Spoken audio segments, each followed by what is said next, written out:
Imagine stepping outside on what seems like an ordinary summer afternoon. Within minutes, your heart starts racing. Sweat pours down your face. Your head feels strangely light. You tell yourself, "I'll be fine." But for thousands of people every year, those are the last normal thoughts they ever have. Extreme heat isn't just uncomfortable anymore, it's becoming one of the world's deadliest weather threats. And the most dangerous part? It often kills quietly without dramatic storms or warning sirens. Across the United States and Europe, summers are breaking temperature records that scientists once believed wouldn't happen for decades. Cities built for mild climates are struggling under relentless heat, while emergency rooms fill with people suffering from dehydration, heat exhaustion, and life-threatening heat stroke. Here's what makes this even more alarming. Many victims weren't hiking through deserts or working under the blazing sun.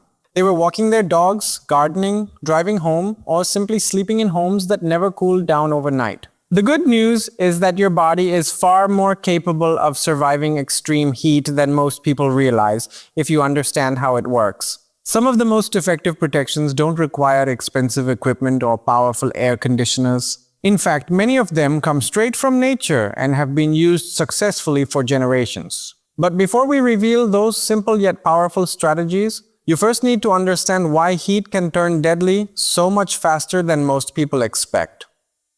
Why heat becomes dangerous. Your body is like a finely tuned engine designed to keep its internal temperature close to 98.6 degrees or 37 degrees C. Every second, it works to maintain that balance, even when the world around you changes. But during extreme heat, that cooling system is pushed to its limits. The first line of defense is sweat.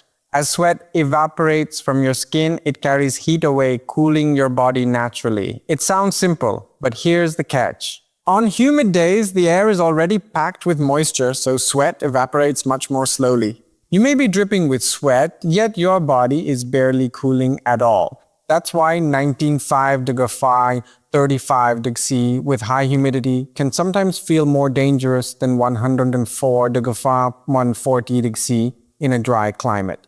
It's not just the temperature that matters, it's how easily your body can release heat. Now, picture a crowded city street. Asphalt, concrete, brick buildings, and glass towers soak up the sun all day, then slowly release that heat long after sunset. This is known as the urban heat island effect, and it can keep city neighborhoods several degrees hotter than nearby rural areas. For many people, the body never gets the chance to recover overnight. And here's something that surprises many experts. By the time you actually feel thirsty, your body has already started falling behind. Even mild dehydration makes your heart work harder, reduces your ability to sweat, and raises your core temperature faster than most people realize. So, how do you know when your body is still coping and when it's quietly crossing into a medical emergency? The warning signs can be subtle at first, but missing them could make all the difference. Heat exhaustion versus heat stroke. It rarely happens all at once. In most cases, the body sends quiet warning signals long before a true emergency begins. The problem is that many people dismiss them as simple tiredness or assume they'll feel better after a few minutes. The first stage is often heat exhaustion. You may feel unusually weak, dizzy, or nauseous. Your skin becomes cool or clammy despite the heat, your muscles may cramp, and a pounding headache can make it hard to think clearly. These are signs that your body is struggling to keep its temperature under control. If you ignore those warnings and stay in the heat, the danger can escalate quickly. Your internal cooling system begins to fail. Sweat may stop completely or in some cases continue without providing enough cooling. Your core temperature rises rapidly, placing enormous stress on your brain, heart, kidneys, and other vital organs. This is heat stroke, a life-threatening medical emergency. Confusion, slurred speech, strange behavior, seizures, or loss of consciousness can appear within minutes. At this point, every second matters. Without immediate cooling and emergency medical care, permanent organ damage or death can occur.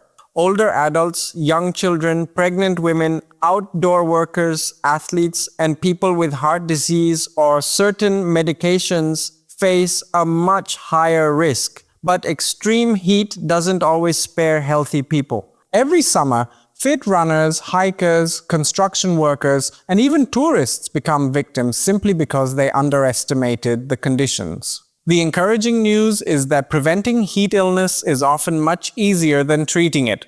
In many parts of the world, people have stayed safe through scorching summers for centuries using simple, natural methods that work with the body's own cooling system instead of against it.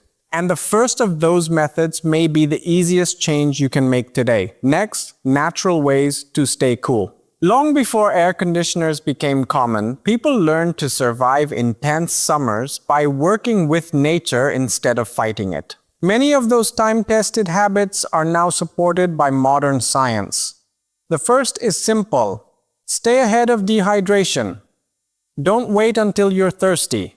Sip water regularly throughout the day, especially if you're spending time outdoors. When you sweat heavily, your body loses not only water but also essential minerals like sodium and potassium. Replacing both helps your muscles, nerves, and cooling system keep working properly. Next, think about what you wear. Loose-fitting, lightweight clothing made from natural fabrics like cotton or linen allows air to circulate and sweat to evaporate more efficiently. Dark colors absorb more sunlight, while light-colored clothing reflects it, helping you stay cooler under direct sun. Your timing matters too. In many places, the hottest part of the day falls between 11 a.m. and 4 p.m. Whenever possible, exercise, garden, or do outdoor chores early in the morning or later in the evening when temperatures are lower and the sun is less intense. And don't underestimate the power of shade. Standing beneath a tree can feel dramatically cooler than standing on open pavement because trees block direct sunlight while releasing moisture into the air through a natural process called transpiration.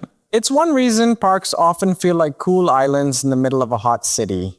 But staying cool isn't only about what you drink or where you stand. Surprisingly, some of the foods you eat can either help your body regulate heat or quietly make the problem worse. And a few everyday favorites might not be as refreshing as they seem.